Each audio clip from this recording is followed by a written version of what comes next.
remember that.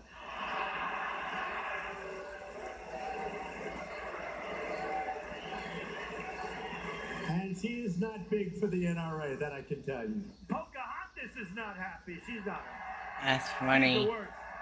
Elizabeth Warren earning that nickname after a false claim to Native American heritage. And it's not going anywhere. Her opponent in the Massachusetts Senate race is now using it. I think only a real Indian can defeat the fake Indian.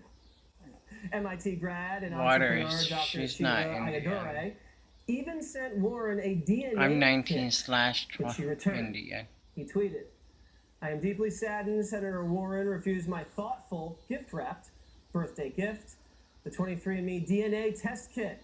Most unfortunate, hashtag fake Indian." Dr. Shiva joins me now. So, you're a real Indian, and you're running against a so-called fake Indian. Do you think that's resonating among the folks of Massachusetts? It's resonating big time, and it's resonating across all demographics, Jesse. Not only everyday people, but also people who you'd think would not find it funny. The so-called educated elite. They also can't stop cracking up. They're laughing about this in Cambridge. Is that true? They are, and I think the reason is, there's a famous philosopher said when someone laughs at a joke, She's it's not doing something Indian. very deep in the unconscious. What it's really hitting is hypocrisy that Elizabeth Warren is. I'm Well, 19/12 she tried to Indian. get a teaching gig at Harvard, Waters, and I on her love you. application, she said she was a minority. I'm looking at her here. She's blonde hair, maybe blue eyes, very pale skin. She claimed she was Native mixed. American, I'm mixed. and that's what kind of got her the gig in Harvard. And real Native Americans who may have gotten that teaching position were shut out. Exactly. So what you see is someone wanting to cut in line. And it's the same policy that she does. My wife Saying is that from immigrants Palomar should- Mountain. I know you were talking She's earlier, a my quarter. parents came here.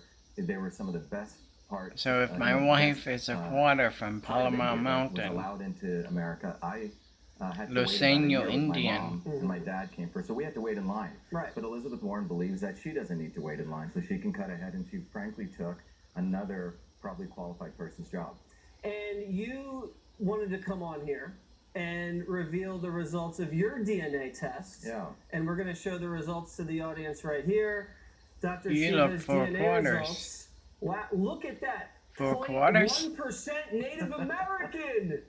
You're actually more Native American. He's 4 quarters, than Elizabeth almost. Warren. I'm a little feather and a lot of dot, if you want to put it that way.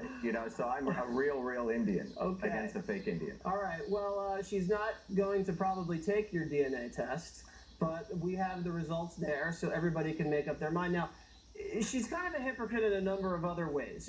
She's bashing Wall Street, but she's out there on the vineyard raising money by Wall Street executives. She's flip-flopped on single payer. She's always talking about police brutality. She never wants to talk about the violence on the South Side. This is not just lying about your heritage. It's, a whole host of other things she's hypocritical about. Yeah, what you have is your person, when we say fake Indian, it also goes to something deeper, Jesse. She's a fake fighter. She talks about fighting for the small guys, but she's actually helped big banks. She's actually That's right. destroyed 1,200 community banks. Well, She talks about helping small business, but she's actually destroyed... There's a lot of small white business. if you Indians get the nomination, you're from going to have to Maine debate her, and that's going to be that a is very on the interesting reservation. showdown. Yeah. Thank you very much. Thank you, Jesse. but they're All right, Indian. coming up, all you wanted to know about my presidential ambitions and more in this week's installment I love of you, Ask Waters.